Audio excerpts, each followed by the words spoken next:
Bonjour François-Xavier Bellamy. Bonjour. Hier, Emmanuel Macron était avec Rachida Dati à Clichy-sous-Bois, en Seine-Saint-Denis, pour un premier déplacement culture. L'image se voulait évidemment très symbolique. Est-ce que vous voyez en Rachida Dati une bonne ambassadrice de la culture populaire ? Honnêtement, on verra d'abord les résultats. Ce qui compte pour nous, c'est l'action. On l'a déjà suffisamment dit. On ne va pas commenter indéfiniment un casting. Je crois que personne n'attendait Rachida Dati à la culture parce que personne ne savait qu'elle avait un intérêt pour les questions culturelles. Ce n'est pas du tout juger une personne que de regarder son bilan et son action passée. Elle s'est engagée sur beaucoup de sujets, mais je ne crois jamais vraiment sur les questions de culture. Maintenant, on verra ce qui sortira de ce mandat. Tout le monde peut constater en tous les cas que manifestement, ça n'est pas pour la culture qu'elle a été nommée au ministère de la Culture, mais plutôt pour faire un coup politique destiné à affaiblir une famille politique précise, la nôtre. Qu'on ne s'inquiète pas, nous nous en relèverons. Et c'était aussi certainement pour Madame Dati d'abord l'occasion de préparer, puisqu'elle l'a annoncé quasiment le lendemain de sa nomination, sa future candidature à la mairie de Paris. Je crois que tout ça n'est pas une manière de prendre le monde de la culture très au sérieux. Symbole d'émancipation autour de la culture, voilà, avec sa trajectoire, son identité, sa personnalité. Encore une fois, on regardera l'action, on regardera les résultats, c'est la seule chose qui compte. Vous dites que vous en remettrez, mais est-ce que vous reconnaissez que c'est une perte pour vous, ce départ de Rachida Dati ? C'est surtout un coup dur porté à la vie démocratique en France, parce que je crois que les gens qui nous écoutent, ils ont envie d'avoir un paysage politique qui soit clair, avec des gens qui prennent des engagements, qui tiennent parole, qui sont constants, qui ne changent pas de cap selon le sens du vent. Et au fond, on voit qu'Emmanuel Macron, derrière la promesse du « en même temps », aura donné une forme de justification à des comportements politiques qui sont en fait affligeants, n'ayons pas peur de le dire. Que quelqu'un se contredise au point d'avoir traité toute la Macronie d'être un amas de traîtres et puis de les rejoindre aujourd'hui, que quelqu'un finalement change de camp. Vous voyez, qu'est-ce qu'on dirait d'un footballeur qui change de maillot au milieu du match parce que son équipe n'est pas favorite de la rencontre. Il y a des transferts dans le football, en politique aussi. C'est peut-être le signe que les Républicains ne sont pas assez attractifs, non ? Aujourd'hui, c'est certain que notre famille politique traverse une crise. On ne va pas faire semblant de ne pas le voir. Mais c'est toute notre vie démocratique qui traverse une crise. Et cette crise, elle vient, je le redis, de la confusion permanente installée par cette politique de casting qui ne répond pas du tout aux problèmes des Français. Regardez, ça fait...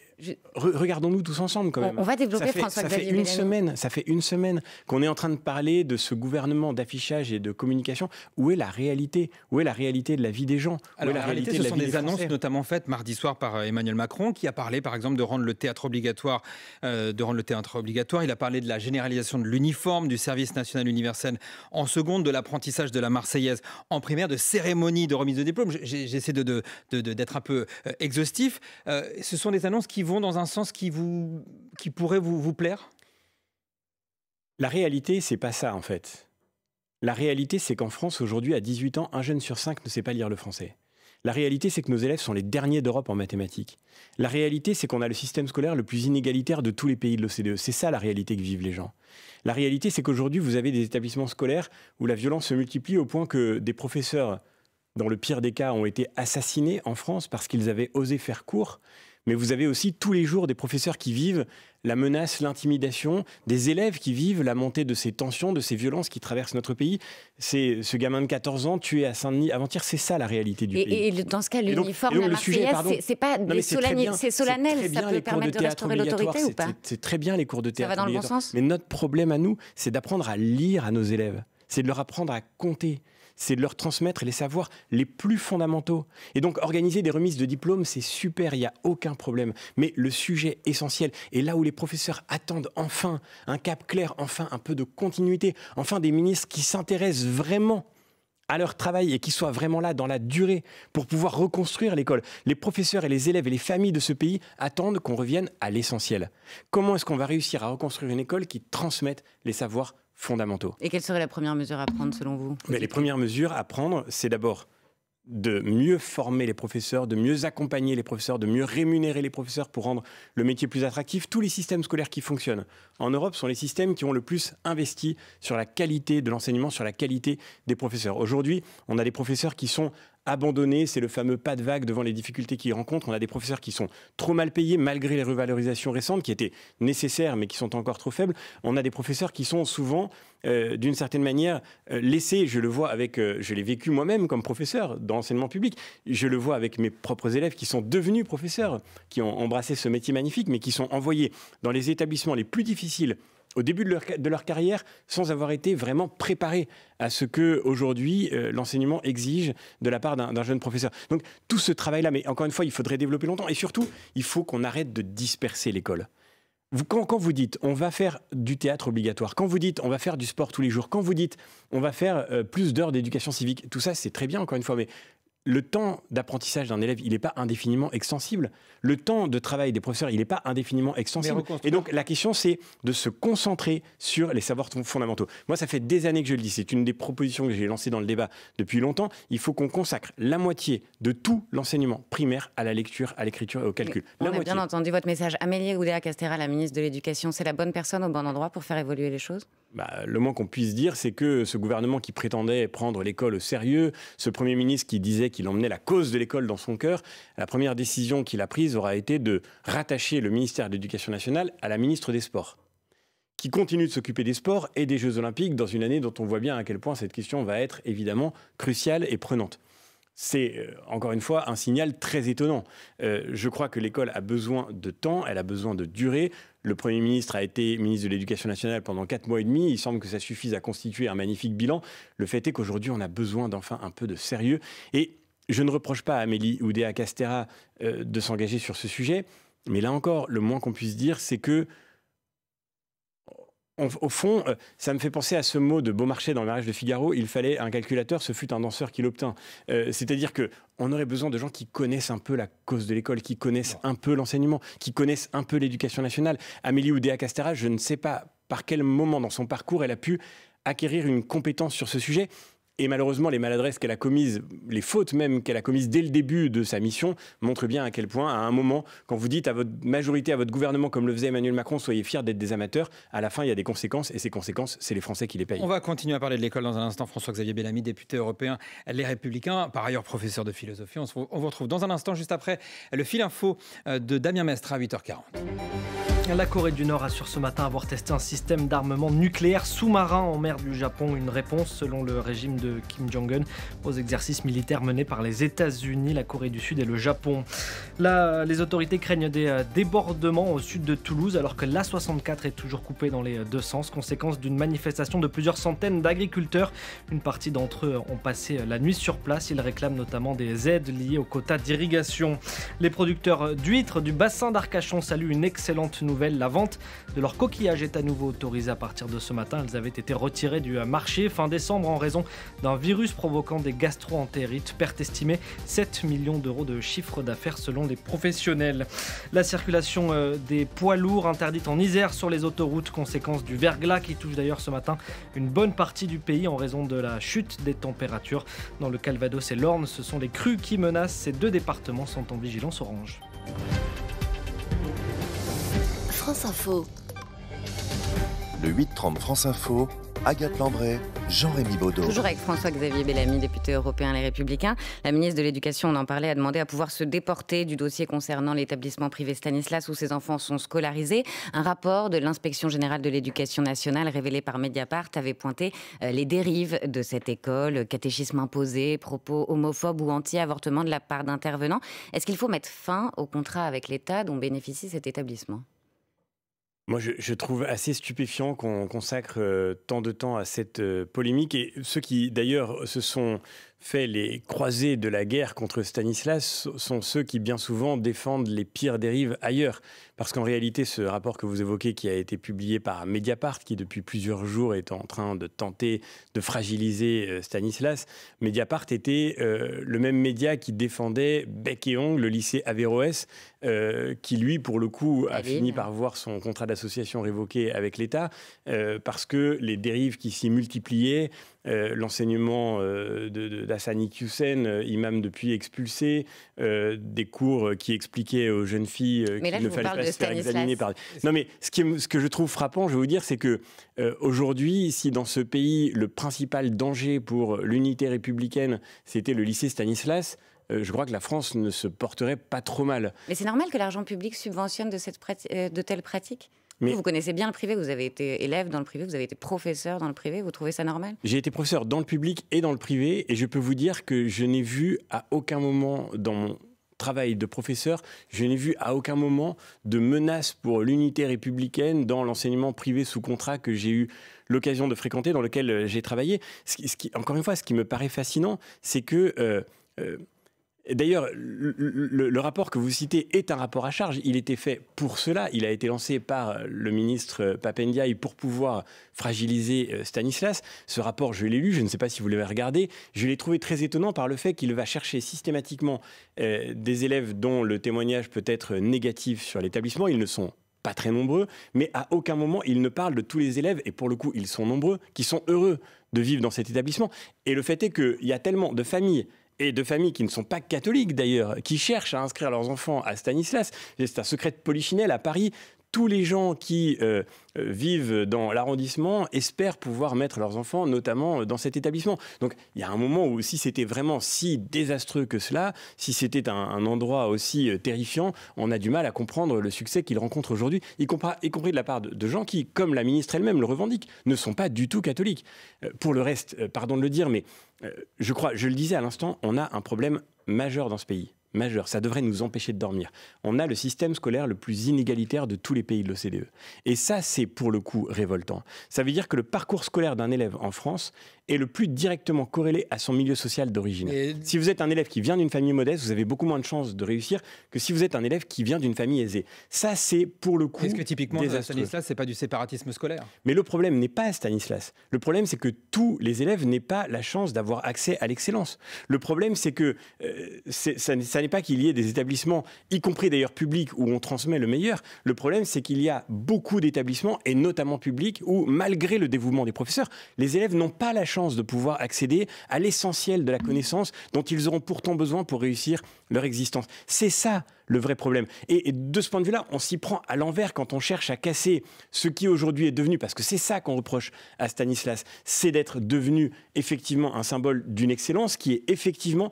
Et ça, c'est désastreux, réservé à une forme d'élite sociale. Ça, c'est désastreux. Mais ce n'est pas de la faute, encore une fois, de Stanislas. La vraie question, c'est comment faire en sorte que tous les élèves, d'où qu'ils viennent, aient accès à cette excellence. Et c'est là que les propos de la ministre étaient particulièrement blessants à l'endroit des professeurs, évidemment. François-Xavier Bellamy, vous avez été désigné tête de liste LR pour les européennes. En 2019, vous aviez recueilli 8,5% des voix, ce qui à l'époque avait été vécu comme un traumatisme pour la droite. Est-ce que vous avez vraiment envie d'y retourner ? Bien sûr que j'ai envie d'y retourner. D'abord parce que depuis 5 ans, je travaille au Parlement européen et je vois à quel point aujourd'hui la France est fragilisée dans le débat européen. Et puis parce que je vois aussi à quel point le travail que nous faisons pour faire entendre la voix des Français, même si c'est vrai, nous sommes aujourd'hui au Parlement européen moins nombreux que nous ne l'avons été, ce travail, personne d'autre ne le fait. Personne d'autre.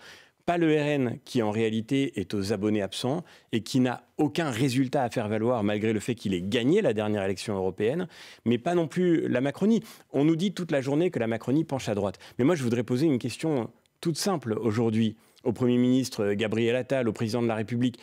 Est-ce que lorsque le Président de la République dit qu'il veut arrêter d'empiler les normes sur le dos des Français, est-ce qu'il assume le bilan de la délégation macroniste au Parlement européen qui a voté à chaque fois que c'était possible pour créer plus de contraintes, plus de complexité, plus de régulation, pour faire en sorte qu'on vive aujourd'hui avec cette menace directe qui pèse sur nos agriculteurs, sur nos pêcheurs, sur nos entreprises qui sont aujourd'hui confrontées à un flux de nouvelles normes absolument intenables. Est-ce que, puisqu'il s'agit d'envoyer un signal à l'électorat de la droite, apparemment, à travers les nominations et le casting, est-ce que, par exemple, c'est une question très simple et très importante, est-ce que le Premier ministre, est-ce que le ministre des Affaires étrangères, qui était au Parlement européen il y a encore peu de temps, assume les votes de la délégation Renaissance au Parlement européen sur la réforme des traités? La délégation Renaissance a voté pour supprimer l'unanimité, c'est-à-dire pour supprimer la possibilité que les États ont aujourd'hui de faire valoir leur souveraineté au Conseil européen sur des sujets aussi majeurs que la fiscalité, La délégation Renaissance a créé, par exemple, pour que Bruxelles puisse créer de nouvelles taxes en France sans même l'avis du gouvernement français. Aujourd'hui, c'est impossible, évidemment. Mais c'est ça que veut aujourd'hui le gouvernement. C'est ça que veulent les députés macronistes. François-Xavier Bellamy, est-ce que pardon, c'est très important. Oui. Est-ce que le ministre des Affaires étrangères assume d'avoir voté pour que la politique étrangère de la France soit confiée au plan européen, une politique étrangère et de sécurité commune votée à la majorité qualifiée, c'est-à-dire une politique étrangère européenne dans laquelle la France n'aurait même pas la possibilité de mettre un veto quand ses intérêts vitaux sont en jeu. La délégation macroniste au Parlement européen vote contre les institutions de la Ve République. Et ça, je crois que c'est, au fond, d'une très grande gravité, et c'est le signe de notre responsabilité. Nous, la droite française, nous qui héritons de la tradition gaulliste, notre travail à nous, c'est de réussir à faire en sorte que les Français soient entendus au Parlement européen. Et oui, j'ai envie de retourner dans cette élection parce que je crois qu'on a un devoir qui est celui de faire en sorte de revenir plus nombreux pour pouvoir peser et gagner plus de batailles encore dans ce débat qui s'engage. François-Xavier Bellamy, en parlant de sujet de fond, une loi visant à inscrire l'interruption volontaire de grossesse dans la Constitution devrait être soumise aux députés et sénateurs réunis en congrès au printemps prochain. Faut-il que les LR votent pour cette inscription dans la Constitution ? Je ne sais pas, mais la question que je me pose est d'abord la suivante. Est-ce que cette loi va changer quoi que ce soit dans la vie d'une seule femme en France ? Est-ce que le vrai combat du féminisme est là aujourd'hui ? Est-ce que le vrai combat de Simone Veil serait là aujourd'hui ?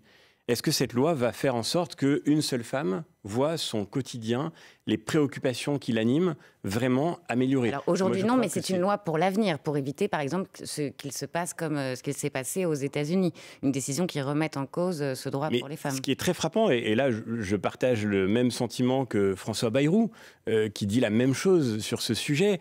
Ce qui est très frappant, c'est qu'on est en train d'assister à l'importation d'un débat américain dans la vie politique française.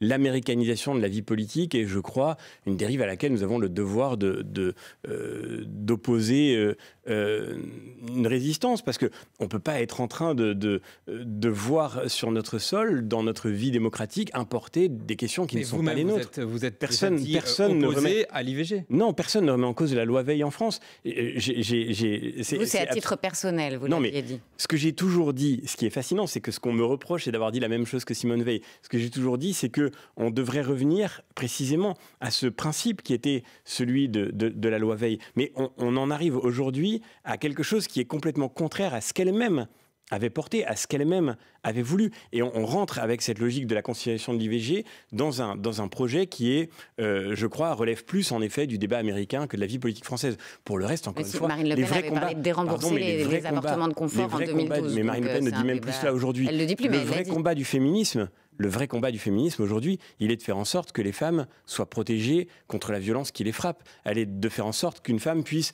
prendre le métro sans s'inquiéter de savoir si elle sera en danger au moment où elle va voyager dans l'espace public. Le vrai combat du féminisme, il est de faire en sorte que les jeunes filles qui ont manifestement tenté de réduire au silence une victime de viol à Lyon soit réellement puni, parce que ça, pour le coup, ça c'est un danger qui monte dans tout le pays, et ça c'est un danger sur lequel on n'entend pas curieusement les professionnels autoproclamés du féminisme, que vous avez aujourd'hui dans beaucoup de nos quartiers une culture du silence qui s'impose à nouveau et qui voudrait réduire la parole des victimes de viol, et que tout cela se fait, y compris d'ailleurs au nom d'un islam rigoriste qui voudrait faire taire cette question. Et ça, je crois, c'est une question qui peut beaucoup plus changer la vie des femmes que de leur offrir une constitutionnalisation qui, en réalité, ne changera rien à leur vie quotidienne. François-Xavier Bellamy, député européen Les Républicains. On vous retrouve dans un instant, juste après le Fil Info, 8h51, Damien Mestre. Dans un peu plus d'une heure, des millions de téléphones portables français recevront un message d'alerte au tsunami. C'est un exercice réalisé dans 9 départements de la Méditerranée, et ce alors que les scientifiques estiment comme très probable la réalisation d'une telle catastrophe naturelle en Méditerranée d'ici 30 ans. Un jeune homme de 19 ans a passé la nuit en garde à vue après la mort d'un adolescent avant-hier à Saint-Denis, en région parisienne. Il est suspecté d'avoir participé à cette violente bagarre sur les quais du métro. Le jeune homme s'est rendu lui-même à la police avec un avocat. Les rebelles outils du Yémen garantissent le passage en toute sécurité des bateaux russes et chinois en mer Rouge. C'est ce qu'affirme ce matin l'un de leurs dirigeants. Déclaration quelques heures après cette nouvelle attaque. Un pétrolier américain a été visé par des frappes. Il n'y a pas de victimes ni de dégâts selon les États-Unis.